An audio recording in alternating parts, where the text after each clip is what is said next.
লন্ডনের অভিজাত এলাকায় প্রায় ৯০ মিলিয়ন পাউন্ড মূল্যের সম্পত্তি জব্দ করেছে যুক্তরাজ্যের জাতীয় অপরাধ দমন সংস্থা এনসিএ।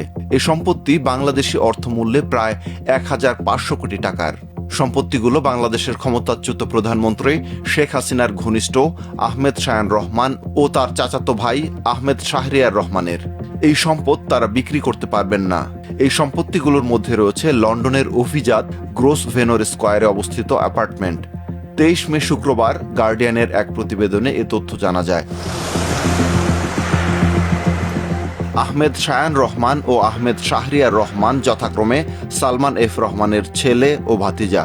গার্ডিয়ানের প্রতিবেদনে উল্লেখ করা হয়, সালমান এফ রহমান বাংলাদেশের একজন ধনকুবের ব্যবসায়ী এবং শেখ হাসিনা সরকারের বেসরকারি শিল্প ও বিনিয়োগ বিষয়ক উপদেষ্টা ছিলেন। তাকে অনেকেই সরকারের সবচেয়ে প্রভাবশালী ব্যক্তি হিসেবে দেখতেন। গত বছর ছাত্র আন্দোলনে শেখ হাসিনা সরকারের পতনের সময় তিনি দেশ ছেড়ে পালানোর চেষ্টাকালে গ্রেপ্তার হন। বর্তমানে তার বিরুদ্ধে দুর্নীতির মামলা চলছে। এনসিএ জানিয়েছে, ঘটনাটি চলমান বেসরকারি তদন্তের অংশ এবং তারা আরও সম্পত্তি জব্দের বিষয়ে কাজ করছেন। জব্দ সম্পত্তির মধ্যে রয়েছে লন্ডনের গ্রেশাম গার্ডেন্সে অবস্থিত একটি বাড়ি।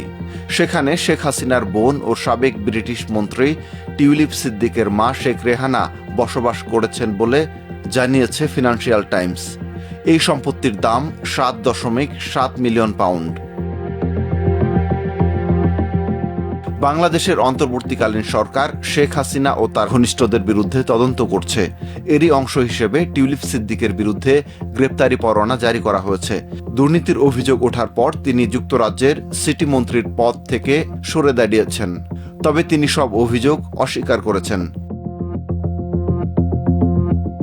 এদিকে শায়ান রহমানের এক মুখপাত্র ফিনান্সিয়াল টাইমসকে বলেন, আমাদের মক্কেল সমস্ত অভিযোগ অস্বীকার করছেন এবং যুক্তরাজ্যে যে কোনো তদন্তে সহযোগিতা করবেন।